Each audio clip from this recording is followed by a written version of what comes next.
షట్కసిద్ధ్యర్థం సమస్త శత్రుబాధానివారణసిద్ధ్యర్థం सर्व राज्य परिपालन समये सर्व रक्षणार्थ सिद्ध्यर्थं श्री महाकाली महालक्ष्मी महासरस्वती జై బొల్సలం తల్లి 2014 సంవత్సరం అప్పుడు గుడి నిర్మించుకోవడం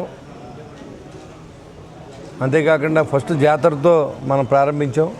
మరి ఆ తర్వాత మళ్ళీ 7 సంవత్సరాల అనంతరం మళ్ళీ జాతర చేసే అవకాశం మళ్ళీ అమ్మవారు మనకే ఇచ్చింది. మరి ఈరోజు మనందరూ కూడా అమ్మవారి కృపకు పాత్రలు అవ్వాలి. మరి ఆ జాతర జరిగిన తర్వాత తాడేపూడిలో ఎంత మంచి జరిగిందనేది కూడా మీకు తెలుసు. ఈ ఆలయ మన ప్రెసిడెంట్గా ఉన్నటువంటి అంజి గారు వాళ్ళ మిత్ర బృందం అంతా కూడా ఈ జాతర అనేది కనీవిని రీతిలో బాగా చేయాలి అనేది నా ఉద్దేశం. ఎందుకంటే అమ్మవారి కృపతో నేను ఆ రోజు మున్సిపల్ చైర్మన్ అయినా ఈరోజు నేను మళ్ళీ ఎమ్మెల్యేగా ఉన్నాను.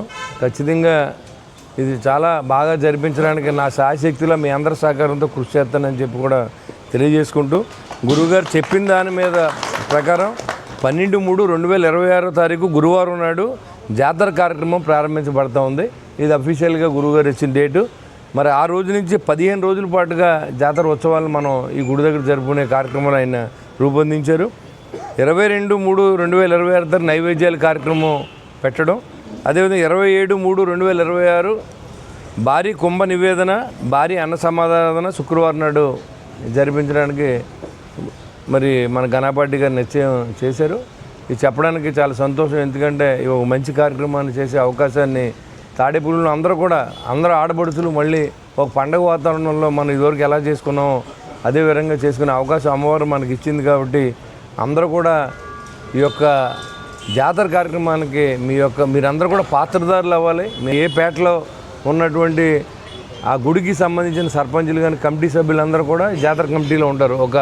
ఇక్కడ సంబంధించిన తాడేపూడి పట్టణం నుంచి అందరినీ కూడా కమిటీ సభ్యులుగా వేస్తాం. మరి జనవరి 15వ తారీఖుని ఆ కమిటీని కూడా అనౌన్స్ చేసి మరి ఆ తర్వాత మార్చిలో జరిగే విధంగా దానికి వాళ్ళ సహకారాన్ని కూడా అందిస్తూ ఉన్నాను. ఇంట్రెస్ట్ ఉండి మరి హిందూ ధర్మాన్ని కాపాడడానికి చాలామంది ఉన్నారు. ఆహ్వానితులే అమ్మవారి సన్నిధానానికి అందరూ వచ్చి అమ్మవారి కృపకు పాత్రులయ్యి ఈ జాతర కార్యక్రమాన్ని అందరూ జయప్రదం చేయవలసిందిగా మరొకసారి కోరుకుంటూ మరి జై బొల్సలం తల్లి.